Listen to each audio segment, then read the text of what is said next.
Welcome to the HAYVN Hubcast, a place to learn what business leaders, owners, and professionals are doing to navigate and grow in today's market. Hear from industry experts on everything from marketing, leadership, financing, and more.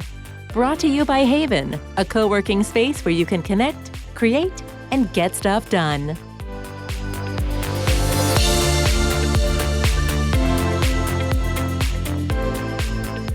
Hello, and welcome to another episode of the HAYVN Hubcast. I'm your host, Nancy Sheed, and I am so excited to be in conversation today with Dorothy Cascerceri Simone. Welcome, Dorothy. Thank you so much, Nancy. Oh, Dorothy, I'm sure I knew of you in a former life, but I first met you at the first HAYVN Power Up, which is now easily over a year ago, right? Yes, I just was there. And we realized that it was kind of the year mark of it starting. And I was the first one. So that is crazy. Well, thank you for introducing that series. Dorothy is the host and executive producer of the podcast, That Greenwich Life. She is also an event MC and a live auctioneer. I want to hear more about that. Luxury travel writer and digital content creator. So, Dorothy, I'm so excited being I guess I'm still a media gal, to talk to you kind of about how media has changed in your world. So we were talking earlier. Take us back to the good old days of how you got started, because back when we were younger, we didn't say we wanted to be a podcast host, right? No, we did not. It's crazy because I started in newspapers. I started at a local daily newspaper in the suburbs of Philadelphia, which is where I'm from, the Doylestown Intelligencer. And when I was there, we celebrated the 150th anniversary of the newspaper. And I was only there for a short stint because I ended up getting a call one day from an editor launching a celebrity glossy magazine in New York City. I had interned for People magazine and I was freelancing for People magazine while I was at the newspaper. I was a features writer there. And I was going up to New York City a couple times a week. Sometimes like every other weekend I was going. Just look at you side hustling before the side hustle was a thing. I barely slept and I would sit at my desk. It was kind of like camera one, camera two, sit at my desk, write the article about some nonprofit with an incredible cause, something super meaningful to humanity. And then I would slip on my stilettos, get in my car, drive to Trenton, New Jersey, hop on that New Jersey Transit train, head up to New York City, get on the red carpet, interview Jessica Simpson and Nick Lachey, party all night at Marquee, go back to Penn Station for the very first train out the next day, like 3:45 a.m. or something. And I would go home, I would file my story, I would take a quick shower, and then I would get in my car and drive back to the newspaper. And it was that's crazy amazing. life. And it was amazing because I was right out of college. But, it's sad to talk about my job at that newspaper because it closed. I mean, it was bought by a larger conglomerate and then it closed. And then they basically they took the entire building down. I mean, it was really sad to see. So we celebrated the 150th year when I was there. So it probably got to 175 years of being around and then no longer. So sad. So it sounds like the heyday of magazines had its own life. Like you said, like you were partying all night. They have these huge parties. Yes. When I was there, it was just starting to get like, oh no, you magazine people, you do not get to be having these crazy big parties anymore. We are starting to realize what's going on. Now, of course, I was on the business side. So our parties might have been a little bit different than your celebrity magazines once were. It was a very fascinating time to be, though, in traditional media as online media was coming in. So, I mean, and I know it's going to sound really old, but 2000, 2005, 2010, when they were figuring out how to bring online media into the old school world, right? Like we were in the places where you can't break that story online, right? Like at times you can't imagine that. What did it look like from your perspective, this kind of going from print to online in a traditional media entity? It was really wild to watch the evolution of it because when I started out, the only celebrity news sites online were basically like Perez Hilton and then eventually TMZ. But there really just wasn't a lot of news breaking online. It wasn't really a thing. And so, Right. And the traditional ones didn't want to go there. They didn't want to give up their babies. They right, didn't want to like see online as an outlet. They saw it as a competitor. right, exactly. And so I was actually a big part of the change that People Magazine knew that they needed to make at that time. They saw these other magazines launching and they saw all of these websites starting to launch to breaking all of this news. And so they got in touch with me because I was already freelancing for them and I was young and right out of college and had a lot of energy and was happy to party at the club all night. And they asked me if I would come up to New York City. Really, they asked me for every weekend, but then kind of I said, look, I have a full-time job that I love every other weekend. And I would go up and just be their eyes and ears on the ground. They would send me out to Marquee the whole night. They would send me to Pastis for brunch. And the Olsen twins would be there because they had just started at NYU. And I would be at Nobu for dinner and basically just going around and starting that kind of investigative reporting or snoop reporting, if you want to call it that, that now is huge. And through the years, it has evolved. And I was doing all of that. And then they were able to start breaking stories on their website. Like I remember the one night I was out at an event and Lindsay Lohan, who I didn't know her, but like I Right. knew her because I was the girl on the scene and everybody kind of knew like the celebrities at that time, they didn't really despise the paparazzi and the celebrity porters as much as they eventually ended up, right? Because there weren't a lot of us. And so Right. like I've spent time partying with Paris Hilton and we used to like text back and forth like on our sidekicks. And I spent a lot of time with her really good friend that she used to bring out with her, whose name was Kim Kardashian. And Kim and I used to text.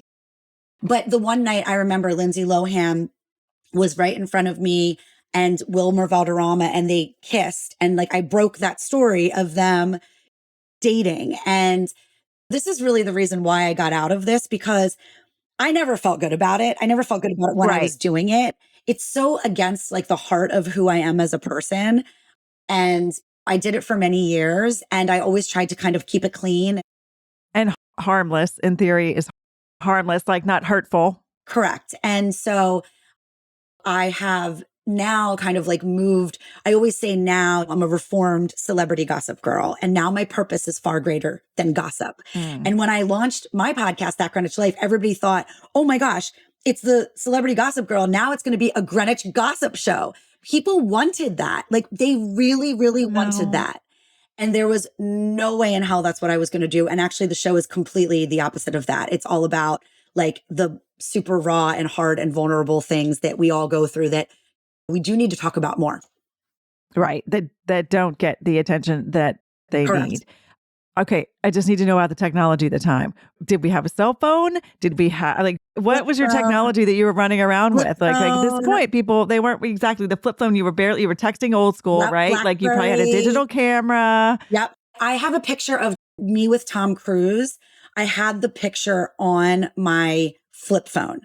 And that is really dating me. But I interviewed Tom Cruise and like, where is that picture now? Right? Like it totally sucks that I can't find that picture, but I went through the whole, like the flip phone and then I had the BlackBerry and I also had the sidekick, the thing that kind of, like flipped out. Right. And, I love when I it. was doing it, there were no iPhones, wasn't a thing.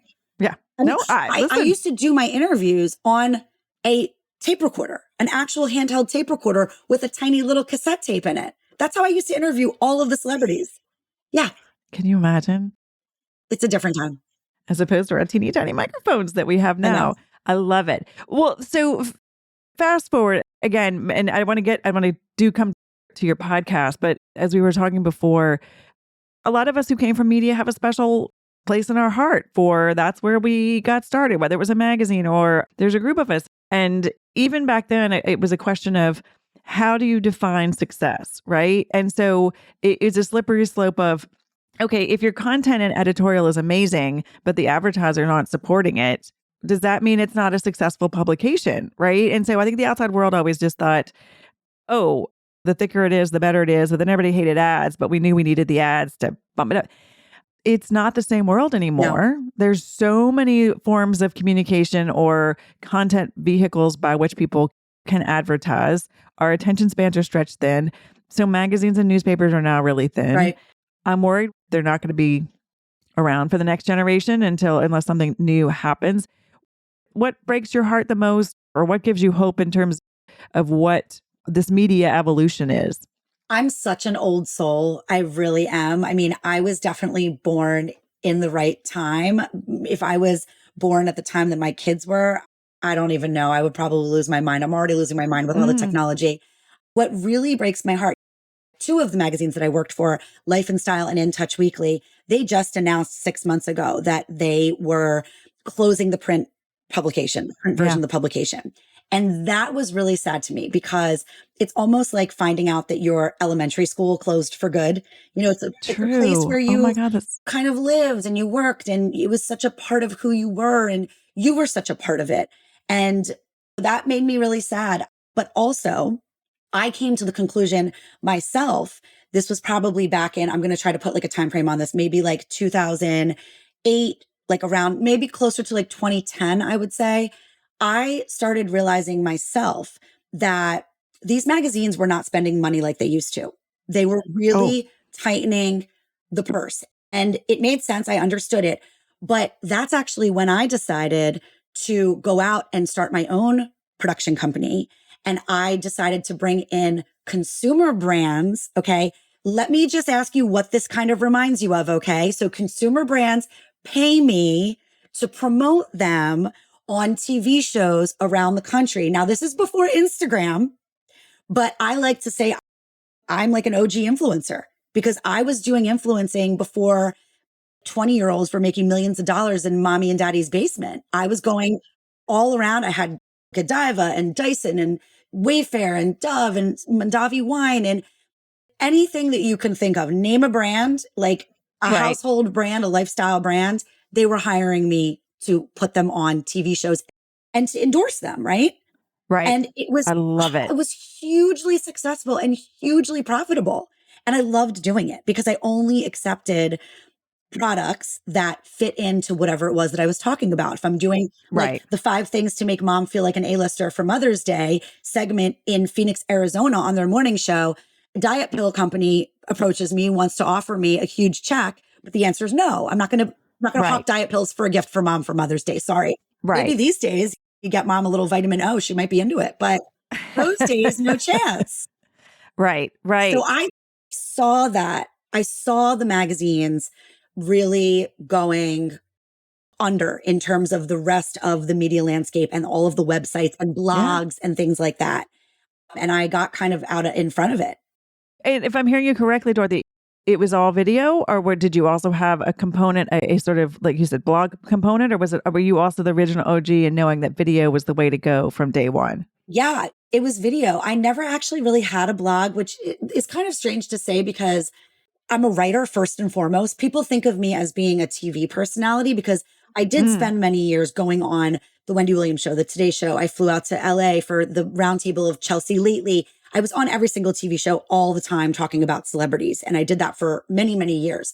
But at the heart of who I am a writer. So a blog would have made sense. But no, I was going on all of the morning shows, the afternoon shows all around the country.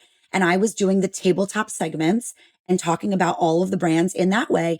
And the only social media that we really had at that time was Facebook and Twitter. I was doing like some of it, some tweeting and things like that, but that's not how I was really engaging. Oh, MySpace. I forgot about MySpace. Now I'm really dating myself. Anybody under a certain age is anybody under the age of like 30 who's listening to this is like magazine parties. It's like Googling all of these terms. We need like a glossary for the old people. Tabletop? What? Yeah. What are they talking about? Well, I love it. And I set the stage because I think, again, that leap to video, it was always such a vertical that was separate from print, right? And that you were ahead of it. It makes great sense because here we are where it's all one big ecosystem and the verticals have been sort of cut away at the silos. I want to go into, though, That Greenwich Life. You started it not to be the gossip girl. When did you start it? And sort of what was the catalyst when you started it? And then what has it become now? The catalyst really, I had a lot of like fun little reels that I was making on my Instagram page, Dorothy on TV. And I just started calling them That Greenwich Life. I wasn't really doing it for any other reason than it just felt like every single week, multiple times, I was documenting this like insanity of living life in Greenwich. And how are we all right now at this beautiful pool, like sipping champagne and eating caviar while our kids are in school? But I also knew that it wasn't all that. It Right. wasn't just all of that really pretty, sparkly, perfectly put together picture, that people had real issues. I had a lot of real issues. I went through a horrendous fertility journey to my daughter, like 4.5 years of pure hell. I Mm. lost a baby at 21 weeks. I had this insane unraveling of myself, the person that I had been for really all of my life, almost to the point of just total destruction. And then having to pick up the Mm. pieces and slowly rebuild like one tiny jagged, broken part at a time. And it gave me a lot of perspective.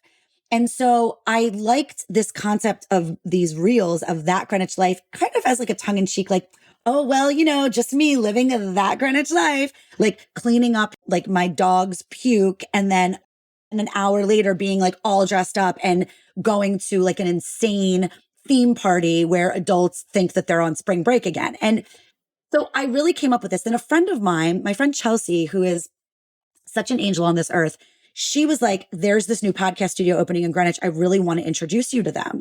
And my daughter had just turned 1 and I was like, I'm not going to do a podcast. Everybody has a Right. podcast. And I went in, I met with them, and on the spot, they were like, we'll sponsor you if you want to do your podcast here. And I was like, me? Like, who are you talking to Do you right see now? me? I've got the Yeah, 1-year-old. what? I'm And so that was really the catalyst. And we called it That Greenwich Life. And I think it was always designed to be a place where we could talk about real things with Mm.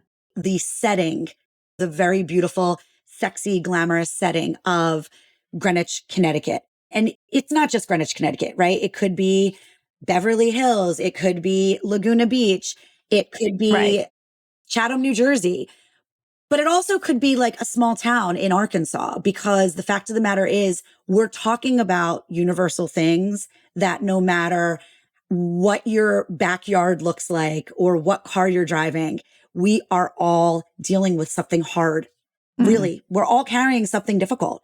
And so my goal, my mission was always like, maybe the more that we talk about it, the more we can kind of like use our makeup remover, to take a little bit of the mascara Right. off, like take off the Gucci sunglasses. Like you're crying behind like how you're hiding it. And if we could all talk about it, then maybe we could approach each other in a kinder, more gentler way. And maybe we could approach each other with more humanity and not this kind of Mm. like competitive type thing, or be standoffish with one another or gossiping about people. It's really like the And anti-gossip show. judgy. Judgy, Yeah. right. Exactly. So that's really what my mission has been, because that's like really just where my heart kind of is.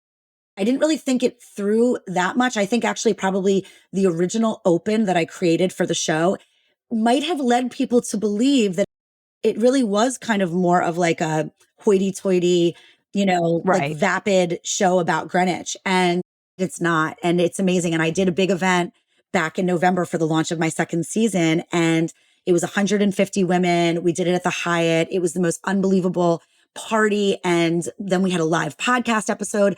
And instead of charging for tickets, it was invite only. And I asked people, could you just make a donation of any amount to Pencils of Promise? They build schools all around the world. And we raised $15,000 for Pencils of Promise. And I loved that because in my mind, even though my brand has the word Greenwich in it, it's really about like the larger ripple effect that we can all have. Right. I love that.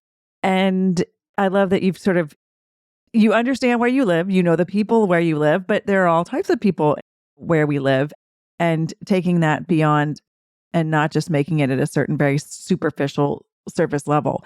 The other thing we were talking about, Dorothy, that I'm curious to see, kind of circling back to the media and the loss of magazines and newspapers. And Darien barely have a local paper, right? It's like, have you by default also become a media hub for your area and your region? You know what I mean? Like, I know you're not breaking news, but I do feel like we're now calling upon people who have outlets in certain areas to be our kind of not spokespeople, but to help us broadcast and amplify things that are going on in the area. Yeah, it's really, really funny. It makes me laugh so hard because sometimes the things that we do and the way that we help other people, they're not even maybe the way that we set out to do it. And so I'm done being a gossip reporter. I'm done being a reporter in general. I was a hard news reporter before I was a features writer, before I was a celebrity reporter. I was like standing outside of fires, like in the local community and interviewing the law enforcement. But I have a journalism degree. Like I actually have a journalism degree. Like I'm the only person that has a journalism degree from a really reputable university and journalism program. And yet I also worked at the National Enquirer and did all of their TV. I mean, talk about both and talk about that juxtaposition, right? But it's funny because I don't even remember the first one, but I started talking about things in the community. I think it actually, I do know the first one. It started out with a woman, another mom in my daughter's gymnastics class telling me this insane story about what just happened at her house like 2 days ago. And she was home and somebody came in the door in the kitchen and she was upstairs and it was this super scary situation. And she doesn't live in backcountry or like a very big wooded area. She lives on a main road. And I thought to myself, like, okay, I need to send this message out to all of my friends to make sure that people are locking their doors because this is scary. And it was near my house. Right. So I'm like, okay, but I have like 17 group text chains all going at once. And like, I literally only have a second because my daughter's screaming in the back seat for like a snack. So I just like went on Instagram and I just did a story. And oh my gosh, like it went, I mean, if you go back to maybe the original one, like it went completely viral. I think it ended up with like 500,000 views or something, like thousands and thousands of shares. So I'm not here for the fear mongering, right? Like that's not it. 100%. Like, I'm here to basically be like, here's what's going on and can everybody just kind of be aware? And so it's evolved through that. And then with this whole speed camera drama here in Greenwich, where everyone's been up in arms about these speed traps that have. Now we're going to all Google speed cameras in Greenwich, Connecticut. It's going to be just like my face probably, because everybody keeps saying, so they've temporarily suspended the program because people were so outraged that people thought maybe it was illegal and they were getting all of these tickets in the mail like a month after they had gone over the speed limit. Some people by like 4 miles per hour. Some people it's warranted. Okay. I'm actually going to do a video today about it because some interesting new statistics came out. But people that when I see them, they're like, literally, you're the reason that they suspended the program. You're the reason that like they paid attention and that they stopped doing this. And frankly, I don't love that because I'm in favor of the speed cameras. Like I said all along, the program needs a little bit of zhuzhing. We need to kind of dig in and see kind of where we can better utilize it. It needs some changes, but I'm all for like the safety of our kids and people here, and people whip around these windy roads, especially where I live in mid-country. So it's just so funny. Like, but all of these videos get like so many comments and so many shares and all these things. And I'm just grateful because I feel that I am informing people in a way, but I don't claim to be a reporter. I'm not here like checking, like a secondary source. Like I'm not doing that. I very much disclose the fact that I am really just a voice for a discussion, and I will give some information where I can. There was like a swatting situation at our middle school the other day, and that was an important thing that I think needed to be broadcast to people. But it's funny because now, like, I just went to my daughter's new preschool picnic orientation, and like not one, but two separate people in two separate situations while we were there were like, I know you, I follow you. Like, thank you for all of like the good information that you share with the community. And it's like funny. I'm like, oh, hi, like I'm Dorothy, like Dorothy on TV. One person's like, I recognize you from your voice, which made me really laugh because throughout my life and my career mainly, that's always been like one thing that people have said. Like, I remember your face, but it's your voice that I heard first. And then I knew that it was you. Yeah, really cool. So, Love yeah. it. Dorothy, I could talk all day. I know. This is, because I want to talk about like the future of media, and I know. want to talk about how do we break across the algorithms and what does the future look like of media. So we might have to, have another conversation. But in the meantime, thank you for what you were doing. And for, I think, as you said, trying to be a voice. And I hear you in terms of not making it all look perfect and glossy and super fab, and making sure we all know that what's beneath the veneer that many people see in this Fairfield County area. Yep.